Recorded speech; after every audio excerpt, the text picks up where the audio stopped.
باسی بەرهەمی تەماتە دەکەم کە لە ڕووی ئابوووریەوە بەم بەرهەمە کوشتتوکاڵیە دەوترێت یاریزانێکی سەرەکی بەرهەمە کوشتتوکاڵەکان.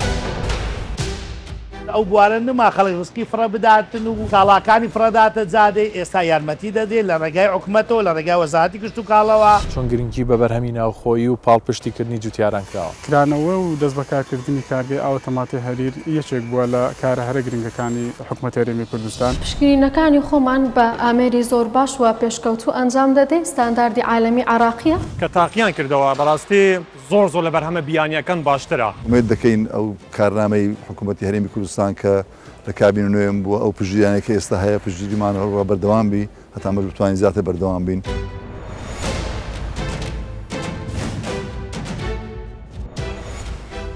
بە پیشەسازیکردنی بەرهەمە کوشتتوکاڵیەکان یەکێک بووە لە کارنامەکانی کابینەی نوێم. دەمەوێت لەم بەرنمەیەدا بە شێوەیەکی مەیدانیانە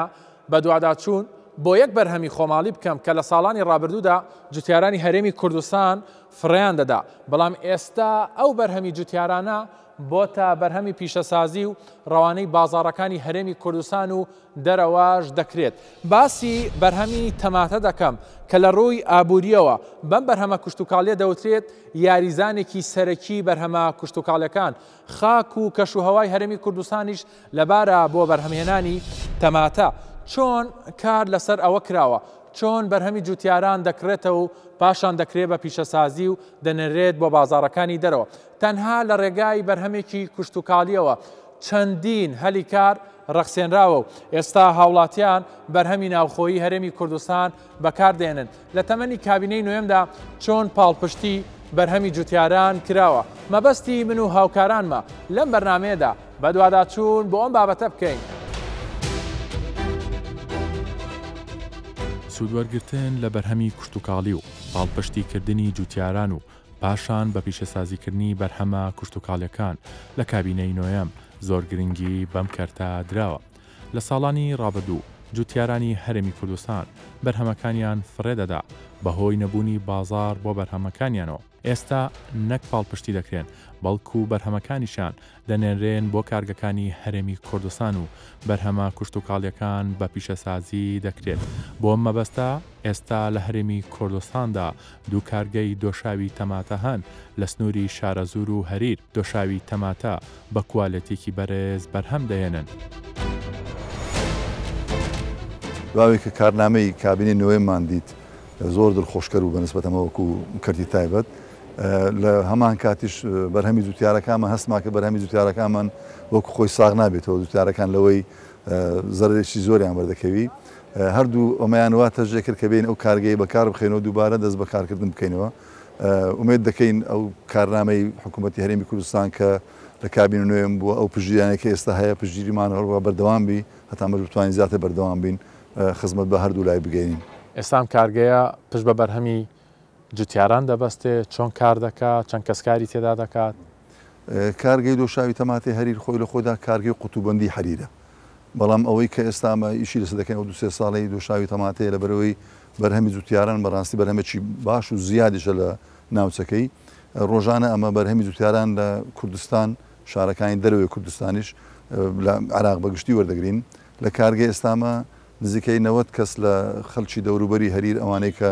دەرچووی پەیمانگا و زانکۆیەکانن لەگەڵ ئەوانەی کە باڵێن کرێکاری سادن لە خۆشبەختان لە هەرێریش دەکەن.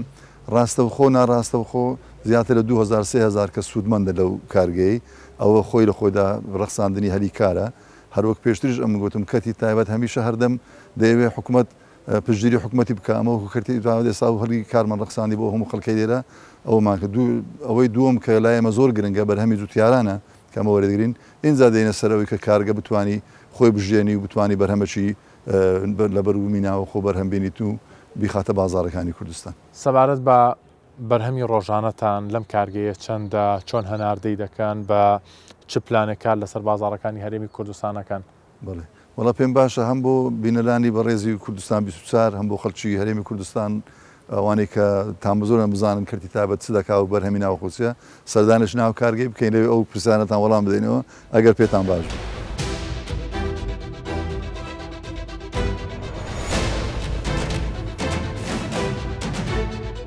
کارگەکەمان خۆشبەختانە ڕۆژانە بەرهەمی کە بەرهەم دێ لە تەماتەی خۆماڵی نزیکەی 60 تا 70 تن دەتوانین دۆشاوی تەماتە ئەمە بەرهەم دێنین. بەرهەمەکانمان لە تەواوی عێراق ئەلحەمدولیلا هەیە، پێشەکی کوردستان دوای شارەکانی تر عێراق. بەرهەمەکە لەبەرەوەی بەرهەمەکی ناوخۆیی و ئۆرگانیکە و لە تەماتەی دروست دەکرێت بێەوەی هیچ مەواد شتێکە بکرێ خەڵکەکەی مەگەیشتا و قەناعەتی کە ئەو بەرهەمەکی سەلامەتە و بۆ سەلامەتی بۆ تەندروستیان زۆر باشە. بۆ ئێستا بازارمان باش بۆ تا خواری و عێراقی ڕۆیشتە. لەگەڵ ئەوەش لە دەرەوەی وڵات ئەمە لەبەڵێ ئێمە خۆمان ئامانزمان هەر لە سەرەتای دامەزرانی کارگەی ئامانزمانەوە بوو خۆبژێگین بتوانین ئەو بەرهەمەی خۆمان وابی توانین خۆمانی پێبژێنین و بیدێنە بازاڕەکانی خۆمان. بەڵام دوای ئەوەی کۆمەڵێک برادر لە دەرەوە بردوبیان دیارە تێستیان کردێ، ئێستا بەرهەمەکەمان لە دەرەوەش زۆر ئارەزومەندی لەسەر بۆیان بێرین. بۆ نمونە یەکەم بارمان ناردە ئەمریکا وڵاتانی ئەمریکای، دوای ئەوەی کە خواردیان و تەماشایان کرد ئێستا بازارمان هەیە لە وڵاتەکانی کەنداوی عەرەبی با بڵێن سعودیە لەگەڵ مؤسسەی گەورەی عەربستانی سعودی عەقدمان کرد. ئێستا باریان لێرە حاضر دووشەمەی بار دەکرێت. هەروەها لە وڵاتانی ئەوروپی لە هەموو وڵاتەکانی ئەوروپی بازارمان خەریکە گەشە دەکات. لەم کارگەیە چواروەرزە دۆشاوی تەماتە بەرهەمێنن و لە هەندێک کاتیشە تەماتەی هەرێمی کوردستان کەمە بێتەوە، یان ئەو توانای نییە. ئێوە چۆن تەماتە لە کوێوە هێنن، تەماتەی دەرەوە هێنن یاخود خەزانێکتانی هەڵیەگرن بۆ وەرزەکانی تر؟ بڵێ ئەلبەتە هەر کارگەیەک دەبی پلانی ساڵانەی هەبی، چکەمە بۆ ڕۆژێک و دوو ڕۆژیش ناکەین. کوردستان و عێراق لە مانگێک مانگونی وەک زیاتر تەماتەی نییە. ئەو تەماتەی کە لە ڕووی جەدوی اقتصادیەکە و لە ڕووی ئابوووریەکەەوە دەست بدات، ئەگەنا تەماتە هەموو دەمێ لە بازاری هەیە. بۆ ئەوەی ئێمە چمان کرد ئەمە لە ناو کارگەی خۆمان کە موسمی تەماتە و تەماتە باشە و زۆرە، تەماتەش زۆر لە زووتاران وەردەگرین بە هەزاران تەن تەماتە دەیکەینە خستەی تەماتەی. بەرهەمی کارگەکەیەوە ئەتوانێت جێی خۆی بکاتەوە لە بازارە؟ وڵی بۆ نرخ ئەم دەتوان پێت بڵم 100 بۆ کواردیش حەقا ئەوانەی کە دەیخۆن و دەیکڕن ئەوان جواب بدەنەوە، چکە من هەر چۆن وەڵام بدەمەوە ناگاتە وەڵامی ئەوان. ئەگەر ئەمە نەمانتوانێت پێشبڕچێ بکەین لە کواریتەکەی باوەڕ ناکەم بەو زوێ بانتانی بگەینە وڵاتانی دەرەوە و بەرهەمان بسە دەرێ. بەشێک لە بڕاند و کۆمپانیای تایبەت هەن لە هەرێمی کوردستانە بە لۆگۆی خۆیانەوە، بەڵام لە دەرەوە ماوادەکەی تێدەکەن. لە توانای کارگەکەی ئێوە نییە ئەم کارەش بگرنە ئەستۆ بۆی کە ئەم پارێن نەچێتە دەرەوە، کارگەی خۆمان ستافی خۆمان بتوانێم کارەژ ئەنجام بدە؟ زۆر پێم خۆش ئەو پرسیارەت کرد. ئەو پرسیارە زۆر جەوهەریە. ئەو کارگەیە لە توانایدا زیاتر لە براندێک ئەگەر ئەو بازرگانە برا بازرگانانە ئەو بیرکردنەوەیان هەبی ئەمە بە زۆر بە سینگەشی فراوان پێشوازانە دەکەین، شتەی وایان بۆ دروست دەکەین لەوانەیە هەم لە نرخ و هەم لە کوالەتیش پەشیمان لەوەی کە ماوەیەکی زۆرە نەهاتی هەریر و ئەویشیان بۆ نەکرا. تەماتە لە ساڵانی ڕابردووە بوو بە بابەتێک فڕێ درا دێ و پارە ناکات، جوتیارانیش هەمیشە لێەوەکەن ئەڵێن لەوانەیە خاوەن کارگەکان بە نرخێکی کەمتر ئەم تەماتێ لێمە بکردنەوە بۆ قازانجێکی زۆری خۆیان. ئێوە چۆن پاڵپشتی جوتیارانیشەکەن؟ وڵی پاڵپشتی جوتیارانیش پێم وایە جوتیارەکان شاهدیاندایە خۆیان کە ئەو کارگەی بوویتە هۆی ئەوەی جوتیارەکان هەم کارەکانە بژێنە هەم زیاتر بچن چێلگەکان تریش بکەنە تەماتە. دوایەوەی کە کارگەی هەرێ دامەزا لەو 3 ساڵەی ئەوەی کە 100 دۆنمی دەکرێت تەماتە ئێستا 400 دۆنمی دەکاتە تەماتە، چکە بەرهەمەکەی نامینێتەوە. دروستکردنی کارگەی لە قوتونانی دۆشاوی تەماتە لە تەمەنی کابینەی نوێمدا جارێکی تر بەگار خراوەتەوە. لە توانای ئەم کارگەیە هەیە کە ڕۆژانە زیاتر لە 200 تۆن تەماتەی جوتیاران وەربگرێت. جگەلەوە لە ڕێگای تاقیگا پێشکەوتوەکانەوە تەواوی پشکنین بۆ دۆشاوی تەماتەکە دەکرێت، پاشان ڕەوانەی بازاڕەکانی هەرێمی کوردستان دەکرێت.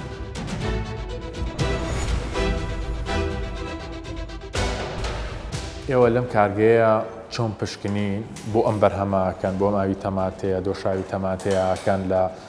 بە یەک دوو قۆناغاڕۆیە هەر لە سەرتاوە کە تەماتەکە دێتە ئەم کارگەیەوە هەتا دەبێتە ئاوی تەماتە پشکنینی بۆ دەکەن؟ ئێمە وەکو ستافی تاقیگە لێرە ڕۆژانە کارەکانی خۆمان بە شێوەیەکی زۆر باش ئەنجام دەدەین و پشکنینەکانی ئێمە کە لە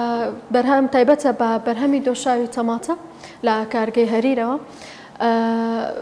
ڕۆژانە بە چەند فلتەرێکدا تێپەڕ دەبێتن، هەر لە بیدایەتەوە لە سەرەتای هاتنی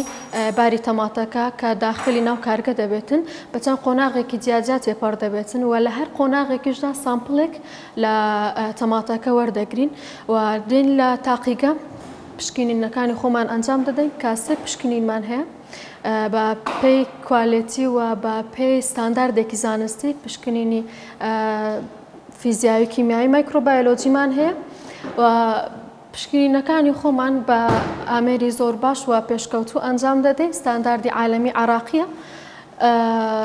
لێرەدا چەند قۆناغێکمان هەیە پشکنینی فیزیایەکان تەنها ڕنگ و شێوەکەیەتی پشکنینی کیمیایی pH و خەستیەکەیەتی و پشکنینی مایکرۆبایۆلۆجیەکەشی بە شێوازێکی گشتی بۆ ئەو مەوادەی کە ئەنجام دەدرێتن تایبەت بەو ئامێرانی کە لە تاقیگەکانە بەکارێن هەر ئامێرە کۆنەکانی پێشووترن یا ئامێری پێشکەوت و سەردەمیانی تا بەکارێن لێرەدا لە تاقیگەکەمان ئامێری زۆر پێشکەوتو تێدا بەکاردێتن و پشکنینەکانی خۆشمان بە ستانداردی عالەمی عراقی ئەنجام دەدەین خۆشبەختانە تاوەکو ئێستا ئەم پشکنینانەی ئەنجام مانجاوە هیچ کێشەیەکی ئەوەی تێدا نەبووە و کە تاوەکو ئەنجامی تاقیگەش دەرنەچێتن لێرەدا هیچ بارێکیان هیچ بڵێیت بڕێک لە تەماتەکە ناچێتە دەرەوە پێش ئەوەی کە تەماتەکەش بچێتە دەرەوە جای تر پشکنینی تری بۆکەنەوە بەڵێ بێگومان لە کۆگادا قوتوی تەماتە دێنین دووبارە هەموو پشکنینەکانی ئەنجام دەدەینەوە و ماوەی 5 بۆ 6 ڕۆژ دەخایەنێتن تاوەکو ئەنجامی پشکنینەکان بە تەواوەتی دەرنێچێتن هیچ بڕێک سرف ناکرێت.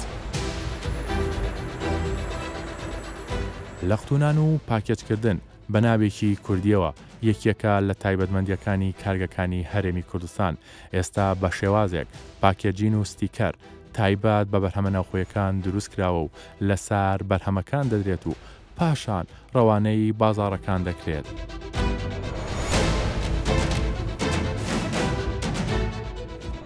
ئێرە کۆتا قۆناغە ئامادەیە ئێستا ئەم دۆشاوی تەماتەیە بچێتە بازاڕەکان دەمەوێت بزانمەوە بۆ کوێی دەنێرن چۆن دابەشی دەکەن ئەوە دیارە ماجنەکان حازرە بارێکمان نرد بۆ لای دهۆک و زاخ و زیانە وەکیلمان هەیە لە سەرجەم کوردستان لە سلێمانی لە کەرکووک لە زاخ و دهۆک هەولێر لە هەموو شارەکانمان هەیە وەکیلەکان دێنە ئێرە بارەکەی وەردەگرن و تەوزیعی ناو بازاری دەکەن. باشە ئێستا خواست چۆنە ینی هاوڵاتیانی خۆمان پاڵپشتی بەرهەمی ناوخۆییەکان ئەلحەمدولە زۆر باشە ینی پێش 2 ساڵ ئەوها نەبوو یعنی زۆر مشتاق نەبوون بۆ بەرهەمی ناوخۆی بەڵام ئەلحەمدولە ئێستا زۆر باشن زۆر باشن ینی کە تاقییان کردەوە بەڕاستی قسەیەکی تێ دەرێن بەڕاستی زۆر لە بەرهەمە بیانیەکان باشترە ئەوها دەکاتن کەمە زیاتر بەرەو بۆ ئیشەی بدەین خەڵکێکی زۆرتر بێتە ئیش بکاتن کارگەی هەری بەگشتی هەمووی خۆماڵیە هەم بەرهەمەکەی خۆماڵیە هەم خەڵکەکەشی خۆماڵیە هەمووی هەریر و دەوروبەریتی خەڵکی بیانیمان نییە لەو کارگەی ئیش بکاتن خۆشبەختانە لە تەماعی مەدا نییە حەزن لێ یعنی لە سەرجەم کوردستان بەس بەرهەمی ناوخۆ بەکاربینن ئەلحەمدوللاوە ئێستا هێدی بەرەم پێدایە. پاکێجین دەورێکی زۆر گرنگیە لە هەر بەرهەمێکە بۆ ئەوی کە سەرنجی کڕیار و مشتریەکان ڕاکێشێ ئێوە چۆن ئەم پاکێجینەکەن بە شێوەیەکی ستاندار یار شێوەیەکی سادە و ساکارەوە ئەینێرنە بازاڕانە بە بێگومان بە شێوەیەکی ستاندارد پاکێجینگ دەکەین خۆشبەختانە ئێستا ینی لە وڵاتەکانی دەرەوە داواکاریان گەلێک زۆرە لەسەر بەرهەمی کارگەی دۆشاوی تەماتەی هەریر ئەلحەمدوللا یعنی پێشەوەی ئەتوبێ بارێکمان نرد بۆ فرلەندای یعنی هەفتێک بەر لە ئێستا بارێکمان نردیە بۆ ئەمریکا خۆشبەختانە خواستیان گەلێک زۆرە بەڵام ئەمە تەماعی ئەوەمان هەیە زیاتر بۆ کوردستان ئیش بکەین چکە بەرهەمەکە خۆماڵیە حەزن لێ بۆ کوردستان ئیش بکەین تەڵەبیەتیان زۆرە بەس ئەمە دەمانەوێتن بەرهەمەکە خۆماڵیە بۆ ناوخۆی کوردستان بین حەزەکەین جێگیرەوەی بەرهەمە بیانیەکان بین لێرە ئەلحەمدوللا هەتا حەدێک یعنی جێگان پڕکردیتەوە بەس تەماعین زیاترە. لە کاتێکدا لە ساڵانی ڕابردوو جوتیاران خەمی ساختکردنەوەی بەرهەمەکانیان هەبوو بەڵام ئێستا بەرهەمەکانیان بەرەو وڵاتانی جیهان هەناردە دەکرێت. دۆخەکە ئێستا زۆر پێچەوانە بۆتەوە لە ساڵانی ڕابردوو ئەم ئۆتۆمبیلە بار هەڵگرانە لە وڵاتانی دراوسێ و ناوچەکەەوە بۆمان هاو بەڵام ئێستا بەرهەمێکی ناوخۆیی لە هەرێمی کوردستانەوە هەناردەی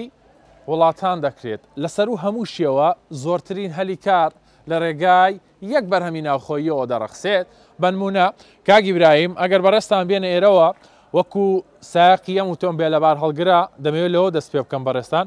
کاری سەرەکیەوە چییە چۆن ئەم بەرهەمانە بار دەکەن ئەم دۆشاوی تەماتانە بنە کوێەوە فرامۆڵەوە لە مێژیان دێنە و مەعمەلانەی ئەو با دووشاوی تەماتیان بار دەکەینەوە لۆ زاخۆ لۆ دەروەی هەرێمیان تەعاملێکی زۆریان باشەوە و کارەکەی خۆمالیە مەعمەل حەریری خۆمالیە ئەمە حەز دەکەن زۆریان مەعمەلیان هەبێتەوە ئەو ئیشیان بکەیتەوە ئیشی خۆمالیمان بێتەوە زۆر چاکترە لە دەروەی هەرێمیان ئەشیایان بینەوە ئەو کارەیانەوە ئەو عملیان ئیش دەکاتەوە و زۆر خەڵکیان ئیشی مەعمەلی دەکەنەوە لە ناو باژیریان. ئێستا تۆ دەبێتە کوێ ئەم بەرهەمە دەبێتە کوێ؟ ئەمە ئێستان ئەو بەرهەمیان دەبمە ڕۆژاوا لای سۆریانە ئەوە نێزیکی زۆر جاریم هاتیە لەو مەعمەلانەی تەماتەکەی زۆر باشە ئیشی خۆمالیانە. ئێستا بە بڕیارێکی وەزارەتی کشتتوکاڵ و سەرچاوەکانی ئاو تەنها پشت بە تەماتەی کوردستان و پارێزگاکانی عێراق دەبەسرێت هاوردەی تەماتەی بیانیش تاماوەیەکی نادیار قەدەغە کراوە. علوەی سەوزە و میوەی هەولێر بەنمونە وەردەگرین بازرگانان چی دەڵێن لەو بارەیەوە چۆن بەرهەمی جوتیاران لە بازاڕەکاندا ساغ دەکەنەوە. سای حکوومەت ئێرەمە الحەمدوللا ئێستا باوی ئەوە نەما ڕسق فڕە بدرێ لە خوای بە زیادبی ئێستا پاڵپشتی فەلاحیش دەکرێ بە پێی بوارەکە بە پێی وەخێری ئینشاڵڵا الحەمدوللا زۆر باشە ئەو بوارە نما خەڵک ڕسکی فڕە بداتن و کاڵاکانی فڕەداتە جادەی ئێستا یارمەتی دەدێ لە ڕێگای حکوومەتەوە لە ڕێگای وەزارەتی کشتتوکاڵەوە یارمەتیان دەدێ بە وەختیش بە پێی زروفەکەی ئینشاڵڵا لەوە دوا بەرەو باشتریش دەڕواتەوە حکوومەت زیاتر یارمەتیان دەدا هاوکاریان دەبیتن لە بۆ بوارانە ئینشاءڵڵا بەنسبەت نرخەوە زۆر باشە لە چاو کاڵاکانی دەرەوە نرخەکانی ئێمە نزمترە سعری هەرزانترە موادەکانمان باشترە تەماتەی خۆمانە لەگەڵ تەماتەی ئێرانی لەگەڵ تەماتەی سووری زۆری فەرقا تەماتەی ئێرانی ئێستا چلو بە 800 دینار 900 دینار تەماتی خۆمان چلو بە 400 دینار 450 دینارە زۆر باشترە زۆر خۆشتریشە لەی دەرەوەی وڵات. طبعا ئەگەر ئێرانەکەنی ئەوە تۆزێن نرخی بەرز دەبتەوە هەتا ئێستا بەرز نەبوویتەوە بەو دەرەجەی بە 500 بە 450 بەعەزمان لێ مەسەلەن هەتا ڕسکی خۆمان نەبی کە وەختی ڕسکی مەوسیمی ڕسکی خۆمان پێ ڕاگەی هیچ ڕسقەکی دەرێنێتن بەس ئەگەر بەشیشی نەکردیان فەراغی پەیدا کرد دەبی بێت لە دەرەوەش بێت. لە تەمەنی کابینەی نۆیەمدا سێکتەری کشتتوکاڵی گەشەی بەرچاوی بەخۆیەوە بینیوە و زیاتر پاڵپشتی جوتیاران و بەرهەمەکانیان کراوە و قەبارەی وەبەرهێنان لەو سێکتەرەدا لە ڕێژەی 1.8 بۆ 108 بەرز بۆتەوە جگەلەوەش زۆرترین هەلیکاریش بۆ گەنجان ڕەخساوە.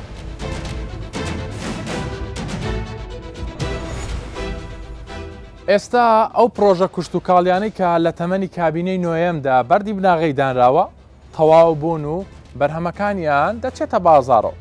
لەم پرۆژەیە نمونەیەکی زیندووە کە جۆرێک لە تەماتەی جیاواز بەرهەم دێرێت. لە ساڵانی ڕابردوو لەم تەماتانە لە وڵاتانی دراوسێ و ناوچەکەەوە داهات هەرێمیچە بەڵام ئێستا لە ڕێگای کەرتی تایبەتەوە بە دەستێکی ناوخۆیی بە ستافێکی ناوخۆیی 5 جۆری تەماتە دەخرێتە بازاڕەکانەوە بە تێچێکی کەمتر ئاوی کەم دەوێت لە هەمان کاتیشە هەم نرخی کەمترە هەمیش کوالێتەکەی باشترە لە بەرهەمی هاوردا.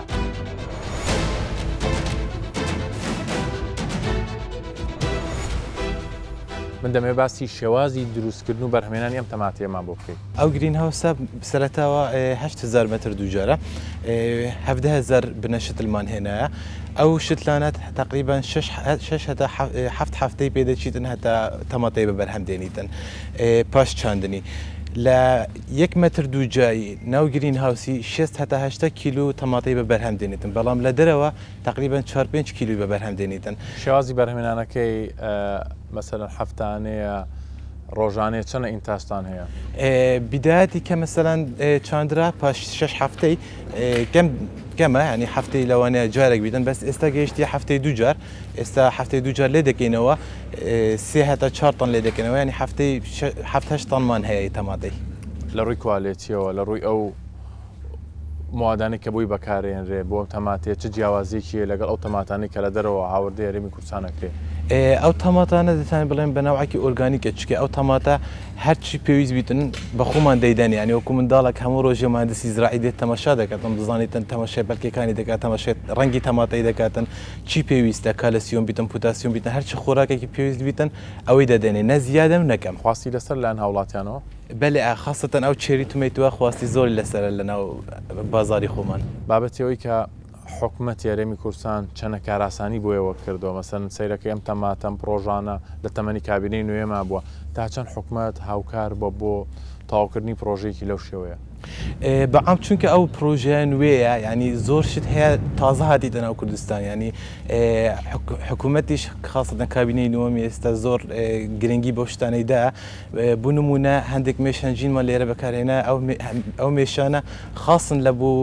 تەلقیحکردنی تەماتەی بێشتری ئیجازەی ئەوانە نەبووە ینی زۆر شتی دیش هەبووە لە وەزارەتی مەسەن تومار نەکرا بوو چونکە ئیشەکە نوێیە و مەسەن بوارێکی نوێیە بەس حکوومەتیش الحەمدولillah تا ئێستا زۆر پشتە بەلێ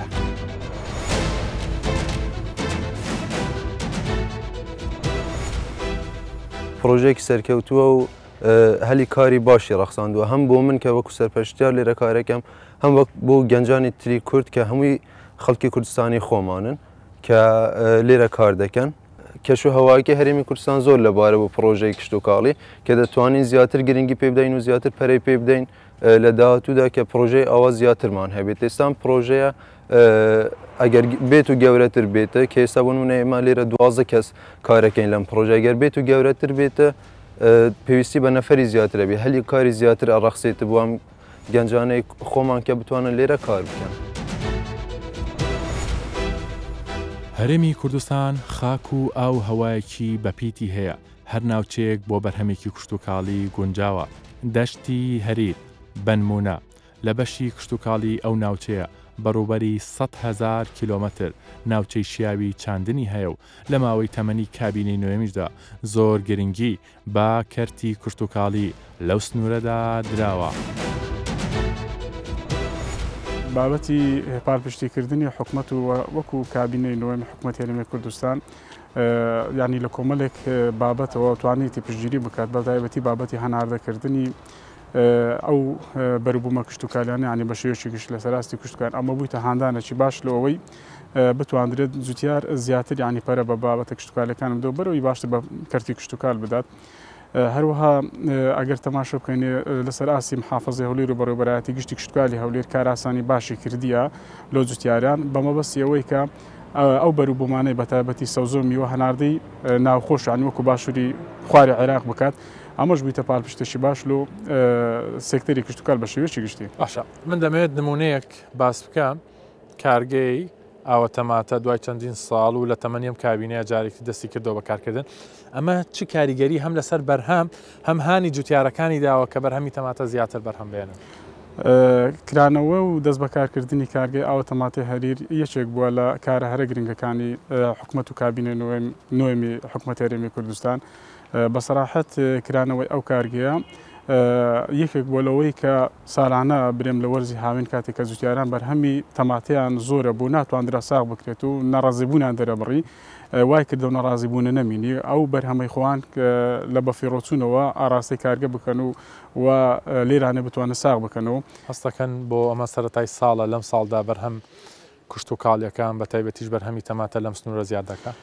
بەپێی پێشبینیەکانیمەوە بەو پێی کە کەشوهەوای ئەوسارە کەشوهەوایەکی لەبار بۆ بارانی باشی تێدا باریە بوویتە هۆی ئەوەی کە کانی و کارێزەکان و ڕووبارەکان ئاویان زیاد بکات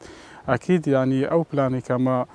پێشنیارمان کردیە کە ڕووبەری 150 دابسێنرێت بە بەروبوومی تەماتە زیاتر لەوە دابسێنرێت.